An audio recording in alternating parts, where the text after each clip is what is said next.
Donc on va aborder une autre facette donc des preuves.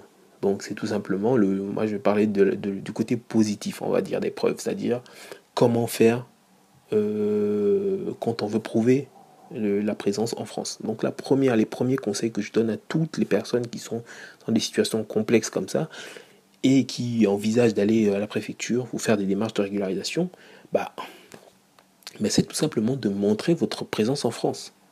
Ça ne sert à rien de venir en France et de vous terrer, limite de disparaître des radars, de devenir comme des fantômes, c'est-à-dire que vous n'avez pas de présence en France.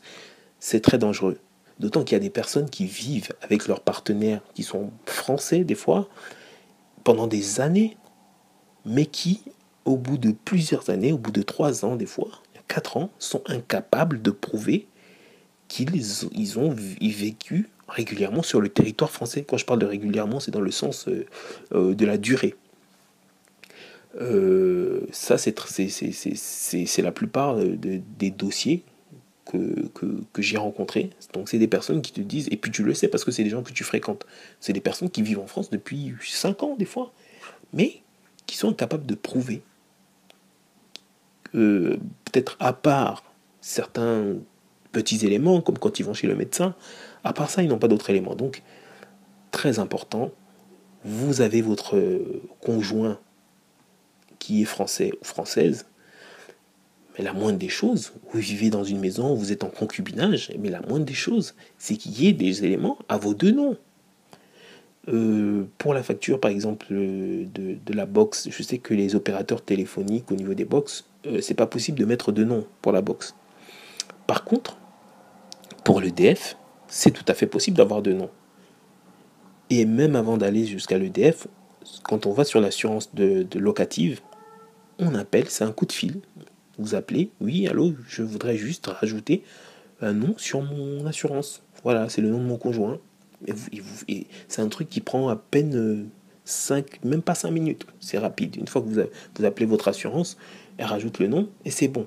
Ensuite, vous le faites sur l'EDF. Et puis de toute façon, c'est beaucoup plus logique. Vous êtes à deux, vous avez des charges, vous les partagez.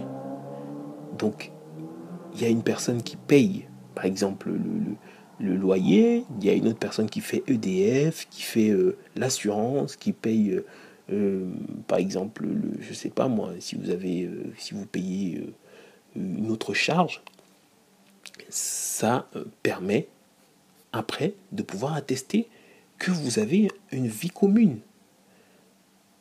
Parce que je vous le répète, il y a plein de gens qui sont emmerdés par ça. Ils ont vécu avec des gens, ça peut être même des fois tu vis, c'est pas forcément, là je parle de conjoint, mais ça peut même être vivre avec un ami, ou vivre avec, je sais pas moi, dans une coloc. Mais toujours est-il qu'il faut marquer sa présence. Vous travaillez, même si vous n'avez pas des fiches de paie à votre nom, prenez votre salaire, si vous touchez des chèques, mettez-le en banque, ouvrez des comptes bancaires. Aujourd'hui, vous n'avez plus de prétexte déjà parce que non seulement il y a le droit au compte bancaire, c'est obligatoire. Aujourd'hui, une banque n'a pas le droit de refuser un compte bancaire à une personne quelle qu'elle soit. Donc, vous avez la possibilité d'ouvrir le compte bancaire. Vous avez la possibilité d'aller faire une demande, par exemple, d'AME, aide médicale de l'État, pardon. Vous faites ces demandes, vous faites tout ce qui est possible pour vous d'obtenir. Si vous travaillez, ça veut dire que vous devez déclarer des impôts. Signalez-vous. Vous savez que les impôts, c'est déclaratif. C'est-à-dire que si aujourd'hui, vous quittez par exemple Paris pour aller vous installer à Marseille, le centre des impôts de Marseille ne va jamais deviner qu'il y a une nouvelle personne qui est arrivée qui s'appelle Monsieur Machin Chouette. Non, c'est à vous d'aller au centre des impôts de Marseille. Bonjour, voilà, je viens pour... vous venez déclarer votre présence. Vous mettrez votre adresse. À partir de ce moment, vous recevrez une déclaration d'impôts que vous devez remplir et renvoyer. Donc après chaque année. Donc si vous avez travaillé, vous déclarez s'il y a des impôts à payer, vous allez les payer. Voilà. Donc tous ces éléments vont non seulement vous permettre de, si vous envisagez de faire une régularisation par le travail, d'attester formellement votre présence régulière, habituelle et continue sur le territoire français.